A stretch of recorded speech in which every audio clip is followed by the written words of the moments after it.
Bonjour, aujourd'hui on va vous faire une découpe en demi-gros d'agneau. Donc cet agneau a été fourni par les établissements Galais à Montauban-de-Bretagne. Un agneau en variété Poitou-Charentes. Donc on va procéder à une découpe de demi-gros dans un premier temps. Et puis ensuite on va vous présenter les morceaux individuellement. Hop. Alors du coup on va retirer les étiquettes de traçabilité. Les petits trucs en plastique qui tiennent, on met ça de côté. Alors, on va séparer la culotte du reste de l'agneau. Donc nous ici on va procéder à une coupe à la pointe de l'ilium. Hop, donc on l'a ici. On va procéder à une coupe droite. Donc, là, comme ça. Donc, soit on tombe dans une jointure, ce qui est le cas là, donc j'ai de la chance, ou soit on utilise la feuille pour faire la même chose. Tournez le couteau et vous allez au bout. Vous désaxez.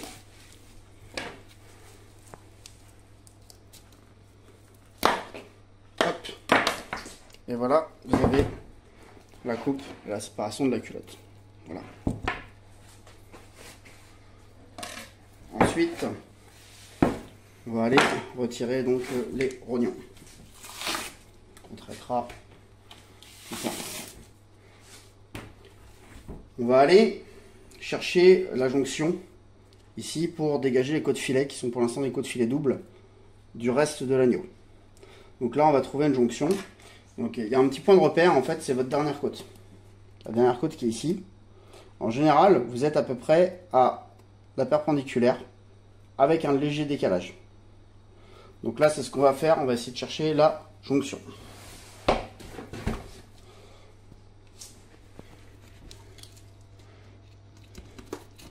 Hop, voilà.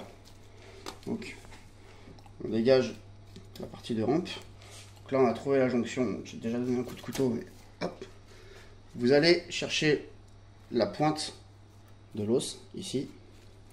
Vous le longez. Et parce que vous allez avoir un effet de rétractation, vous allez aller chercher un peu plus loin dans les poitrines, ici. Vous faites pareil de l'autre côté.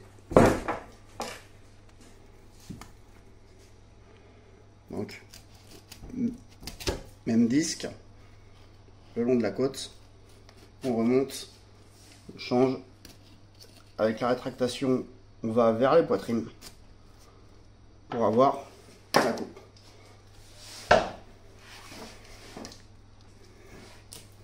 Donc là, hop, vous pouvez vous permettre de couper droit. Pareil, de l'autre côté. On y va en 2-3 temps, histoire de... Et voilà, vous avez les côtes filets doubles. Donc, ensuite, on peut en profiter pour enlever. Et pareil, 2-3 petites choses qu'il y aura à enlever plus tard. Dans le coffre de l'agneau. On a une séparation à effectuer entre la 5e et la 6e côte. 5e, 6e. Donc vous pouvez faire un petit repère où vous traversez entre la 5 et la 6. Tant qu'on y est, on fait les deux côtés. 1, 2. Voilà, ça c'est votre repère. C'est le repère parce qu'en fait vous allez avoir besoin, pour faire la levée d'épaule, d'être un petit 2 cm en dessous pour faire ça et pour faire votre coupe ici. On va arrondir cet endroit là, mais on va quand même vérifier que le scapulum n'est pas trop loin ici, parce que des fois vous pouvez avoir des surprises sur les côtes découvertes. Alors levée d'épaule, donc un petit 2 cm en dessous le coude de l'épaule et vous coupez sur quelques centimètres de profondeur. Donc vous voyez là, vous êtes dans le muscle, vous arrivez sur la poitrine. Donc la théorie disait qu'il fallait faire ça.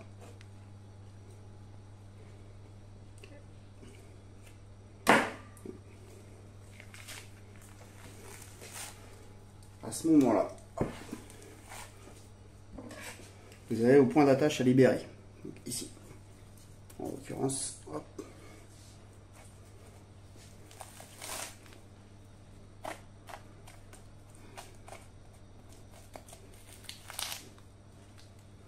Faut pas hésiter à tirer un petit peu sur certains produits. Donc ici, là, le passage était là. Voilà. Et là, on descend.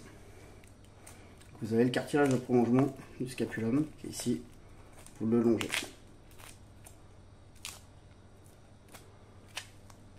Arrivé là, sur le scapulum, vous pouvez tracer avec votre couteau et la pointe cette petit espace. Avec le dos du couteau, vous pouvez décoller à blanc pour laisser de la viande sur les côtes découvertes et pas sur l'os que vous allez enlever par la suite.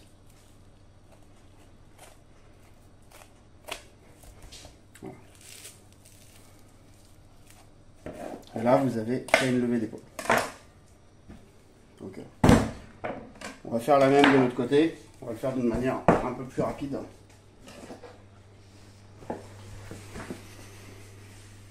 Le repère, il est là. On prend, on coupe, on tourne et on descend. On va pas trop loin non plus. Vous écartez. Vous dégagez votre chemin.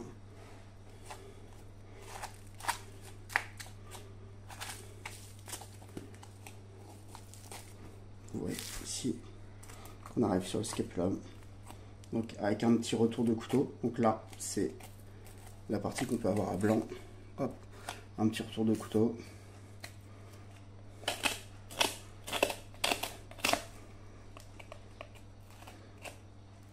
On vous explique un peu plus rapidement parce que sinon on va se retrouver avec des rageux qui vont nous dire qu'on peut aller plus vite, qu'on peut faire mieux, qu'on peut faire beaucoup moins, beaucoup plus.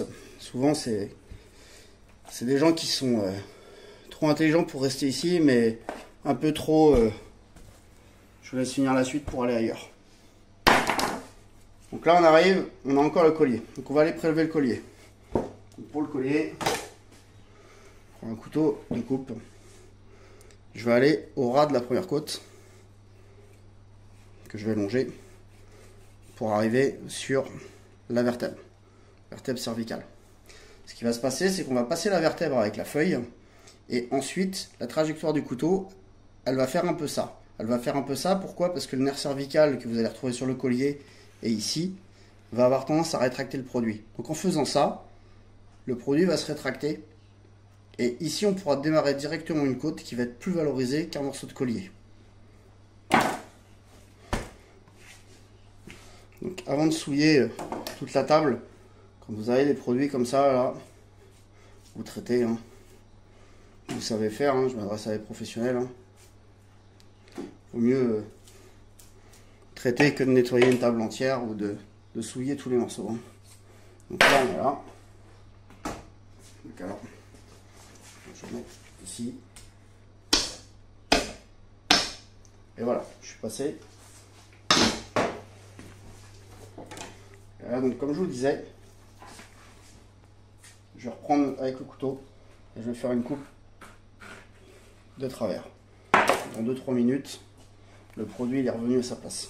Donc là, vous avez le collier.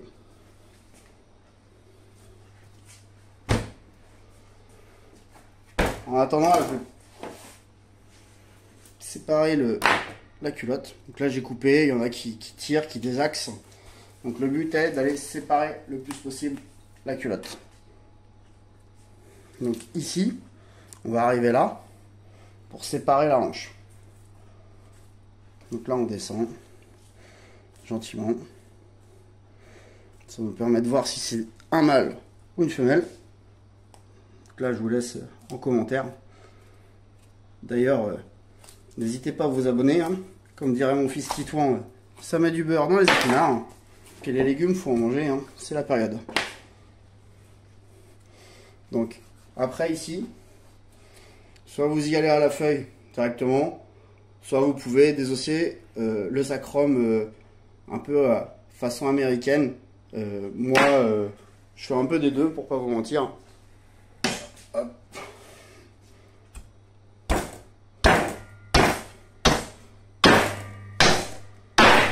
Et voilà.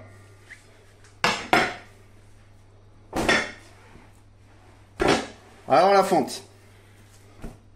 La fente. Pour séparer les poitrines des carrés. Ben, la fente, on va aller la faire devant au magasin. Et puis on vous la publiera si elle est réussie. Alors la fente. Vous pouvez, dans un premier temps, pour vous aider, mettre un petit coup de scie en fait sur la première vertèbre, comme j'ai fait là. Et pour vous guider, petite astuce, en fait, vous pouvez tracer ce qui vous semble le milieu, en fait, pour descendre votre colonne. Alors, la fente d'un agneau à l'autre, c'est pas la même. L'importance, c'est l'outil, le geste, et il faut pratiquer. Il faut pratiquer parce que sinon, ça rentre pas tout seul. Alors voilà, donc du coup, l'idéal, c'est de partir un petit peu en biais comme ça. Il faut pas essayer de descendre toute une colonne de cette manière-là. Il faut du biais. Il faut commencer par talonner la vertèbre pour ensuite aller chercher l'apophyse de l'autre côté. Et c'est ça qui va vous permettre de régler votre fente d'agneau. Alors, facile à dire, hein.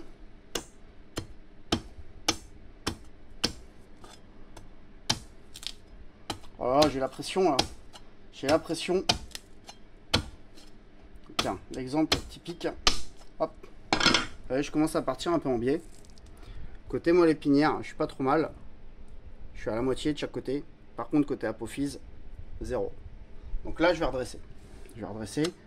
Alors, je suis un petit peu en travers pour pouvoir faire la vidéo et expliquer en même temps. Et là, vous voyez, je redresse. Là, j'ai repris ma moelle. J'ai repris mon apophyse. J'ai 2-3 petites triclidos à enlever. Mais concrètement, c'est ça. Aucun intérêt de se dépêcher. Si vous voulez faire une fente, une belle fente pour un examen, il faut réfléchir sur chaque vertèbre. Vous voyez là, en 2-3 coups de feuille, on est redescendu, on a repris 3 vertèbres. On n'a pas divisé la moelle épinière par 2. Elle est repassée de l'autre côté. Mais c'est propre. Et vous descendez. Et vous descendez en biais comme ça. Et vous essayez de rétablir. Si vous vous perdez un peu là, et que vous suivez plus votre ligne que vous vous êtes tracé au point de départ. Vous voyez là, par exemple, il faut que je repasse de ce côté-là. Ça y est, c'est fait. Moelle épinière, apophyse, tout est en 2. Alors l'erreur que j'ai pu voir régulièrement sur des jeunes hein, et des moins jeunes, c'est, allez, il reste 2 coups de feuille, on y va comme un bourrin, et on tape le reste. Et ben non. C'est une erreur, parce qu'en fait, vous risquez de partir complètement en biais, et d'arriver comme ça au bout.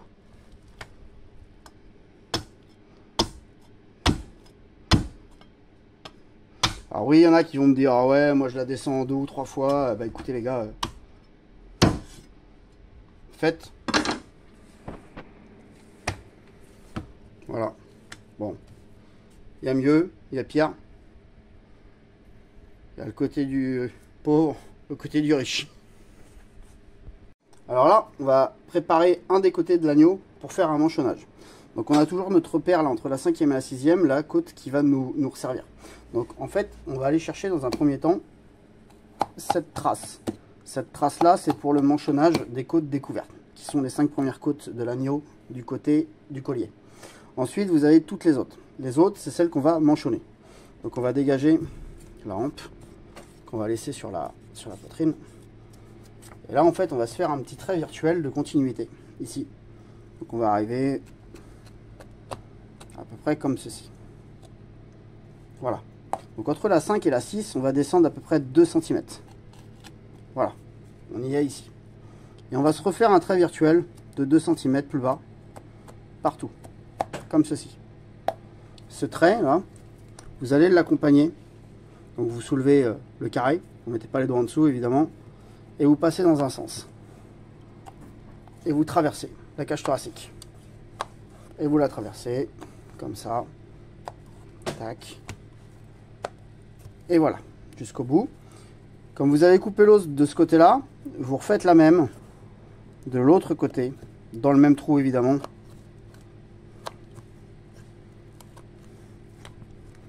Donc Donc là on est au ralenti, hein. Voilà. Sur cette partie là, ensuite vous allez avec le dos du couteau. Donc là on va le tracer. Avec le dos du couteau vous allez tracer la pointe et la tête de vos os pour pouvoir manchonner, et vous vous arrêtez ici. Donc on va recommencer de ce côté là.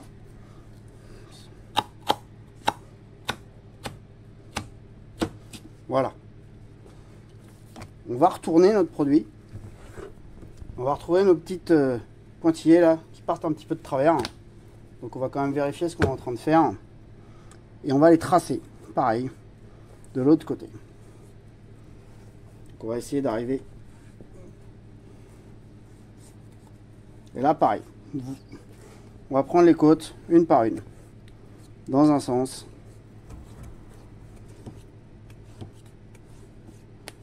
Et puis dans un autre.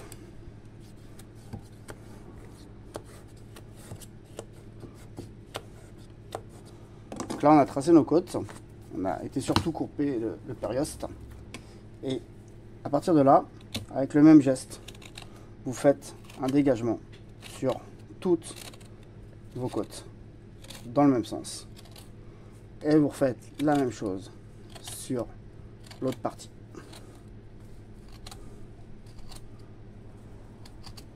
Voilà. Comme vous avez tracé au préalable ici avec le dos de votre couteau, et que vous allez aussi tracer ici, en théorie, quand on va faire levier, ça va se casser.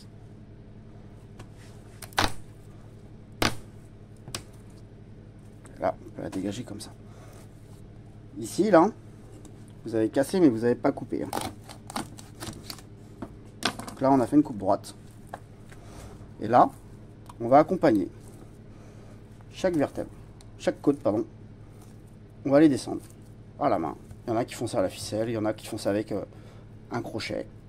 On descend, et on va chercher du coup notre pointillé qu'on a laissé. Donc là, on a les côtes qui sont descendues à blanc. Et de ce côté-là, on a le reste de votre carré qui est manchonné. Donc par la suite, on enlèvera cette petite peau avec une règle pour tirer toujours de la tête vers la queue de l'animal, sinon vous arrachez en fait les graisses et les viandes qui sont en dessous. Et puis bah écoutez, j'espère que cette vidéo vous a plu. Abonnez-vous, n'hésitez pas.